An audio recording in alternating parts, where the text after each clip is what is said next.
Good day, collective. It's your girl Sadi coming to you with the word of the day. I love my freedom.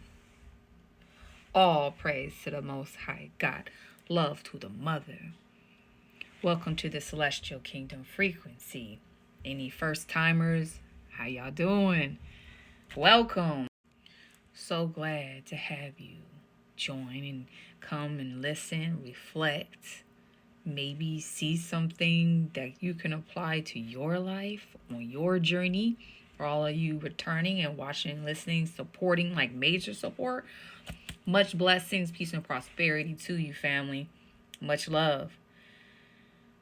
This word is real, y'all, because I have come to the realization that for a lot of my life, I haven't been free. I just haven't. And it was very much invisible, which is like, I think, the case for most of us, in terms of the invisible chains that we have holding us back, you know. And the thing is, you can't set yourself free until you decide that you want to be free. Like, you have to decide that being a zombie, that being asleep, that being unaware of the reality isn't what you want. That you want to be free to live your own life in your own sovereignty, to create a life worth living. And that you have to go through the trials and tribulations to get that sovereignty. It doesn't come easy on this earth plane, y'all. Like, for real.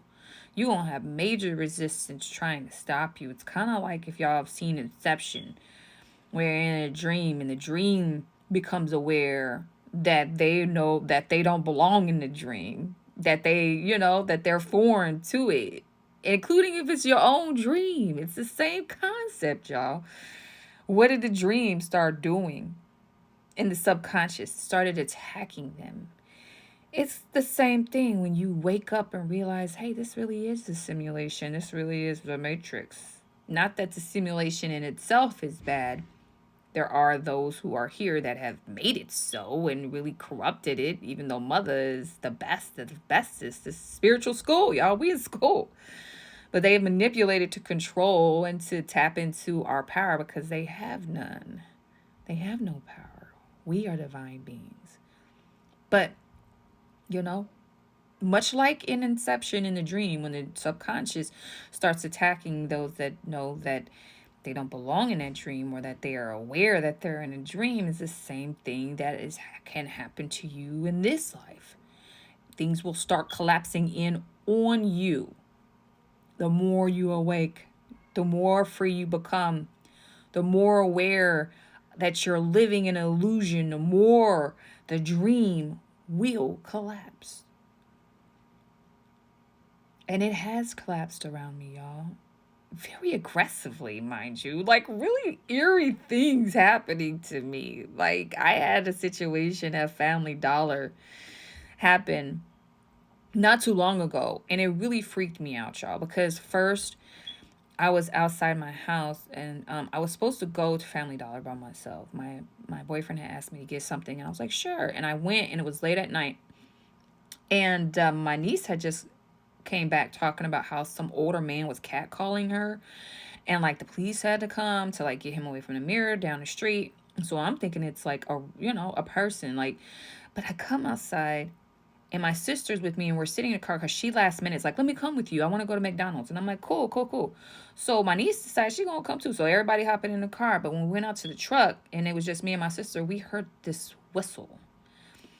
It sounded like how Gandalf used to call for his horse. That's how it sounded, only it was like really much lower. And it sounded like a reptile.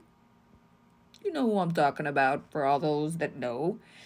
And I was like, oh, Archangel Michael, ancestors, unite. I was like, oh, protection.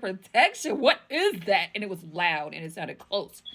So So I immediately like saw myself in a white light, saw my family in a white light. Protection, protection. Anyway, we went to Family Dollar down the street. Y'all, it was like the Matrix was matrixing. And I also had this happen to me in the airport, like where it's kind of like it becomes aware that you are free, like your mind is free or becoming free. So I pull up into the parking lot for Family Dollar. When I'm pulling up, this lady that looks younger, she cuts me off, like boom, zooms past me fast, almost clips my car. And then she's looking at me like through the window and keeps driving. And I'm looking at her like, what the heck? Why she do that? And then as I'm turning to park into the parking lot, another when I go to pull in, this lady has her door open, like open. It's night, but she has her phone out, like on, but she's on the ground. I barely saw her. Like I almost freaking smashed her because she was on the ground. And I pulled in the car, and right when I pulled in the car and I saw her, and I was like, oh my God, these kids come out of nowhere and they freaking blast past my car, like right behind. Cause I had like, when I had seen her, I was like, oh my God, I almost hit her. And I backed out to like straighten my car because I had to veer my car to park when she was on the floor, like still, and she never budged. She never moved when I pulled up my track. That's her. She never moved, y'all. It was crazy. And when the kids came out of nowhere when I was backing in my car, I mean, I'm telling you, this kid was right behind my car. I heard the kid scream, and then she stood up with this phone and was like, ah! I was like looking up, I swear, y'all. And my sister was looking at me and she was like, what the hell is happening? I'm like, I don't know. I was like, oh my gosh. And the woman, she just went back to the floor looking for something on the floor no one knew. And the kids went in the store, and I went in it's like one of those eerie feelings. And I looked at my sister, who's also spiritual. She was like, girl, what's happening? And I was like, I don't know. But something very much tried to make me, like, I almost ran over two people in a very short amount of time. The Matrix is matrixing. And I just went in, and I was thanking God that I protected those kids that came behind me. I thank God about that woman. And I just started thanking God and gratitude. That's the best protection. That's the best love. The love of the ancestors, the love of the guys, the love of they was with me, y'all, because there was some serious things that were popping off. And it was crazy. I'm just giving you an example of like how that, like for real, like when the Matrix was a glitch, you see the cat twice, that kind of stuff will happen to you when you are free. Because freedom is happiness. Freedom is liberating. Freedom helps you breathe when you no longer have to conform to what other people think of you, when you no longer let people control you and yank you along. They don't let people rouse you up with their negativity when they talk bad about you or talk bad about other people. When you no longer have limiting beliefs about yourself and keep yourself trapped in your own mind, because that's the primary means, y'all. Or when you are not taking care of your temple, drinking your water, y'all. I'm getting better. I have not been better. I'm getting on it.